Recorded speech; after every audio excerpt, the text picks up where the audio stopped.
जैसे हम लोगों ने पहले ही डिस्कस कर चुका है कि देखिए क्या है कि इंडिया में असिमेट्रिक फेडरलिज्म है। इसका मतलब ये है कि हर स्टेट्स को अलग अलग पहचान दी गई है कि लो भाई एंजॉय करो।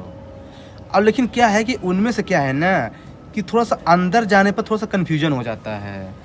तो जैसे क्या है कि आपको पता है कि इंडिया में एक स्टेट्स और एक यूनियन टेरेटरी है।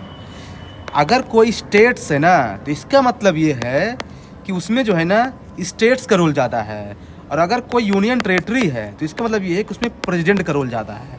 ये चीज़ तो सबको पता है, ठीक ना? ठीक है। अब इसी का आंसर इस क्वेश्चन में मिलेगा। अब क्या है कि उसी स्टेट्स को फर्दर दो पार्ट में डिवाइड कर दिया गया है, 5th शेड्यूल और 6th शेड्यूल।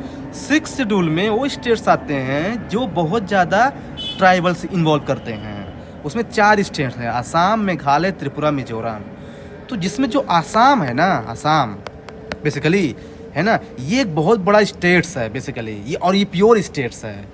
ये बताइए इसमें लॉजिकली किसका होना चाहिए? वो उसमें गवर्नर का, जैसे हर स्टेट में होता है, ठीक ना? अब आपको पता होना चाहिए कि इसमें 6 शेड्यूल में और 3 स्टेट बचे हैं, मेघालय, त्रिपुरा, मिजोरम। ये तीनों स्टेट जो है ना यूनियन टेरेटरी थे पहले, और यूनियन टेरेटरी थे तो इसका मतलब यहाँ पे किसका होगा अधिकार? प्रेसिडेंट का होगा। इसीलिए पार्लियामेंट का कोई एक्ट अप्लाई होने से पहले इन 3 स्टेट्स में प्रेसिडेंट का रिकमेंडेशन लेना जरूरी हो जाता है। लेकिन आसाम में गवर्नर पिक्चर में आता है, ये इसका खेल है। अब बाकी 5th शेड्यूल तो पूरा स्टेट्स ही है, तो कोई भी पार्लियामेंट का एक्ट तभी अप्लाई होता है जनरली जब उसमें गवर्नर का कंसेंट लगता है।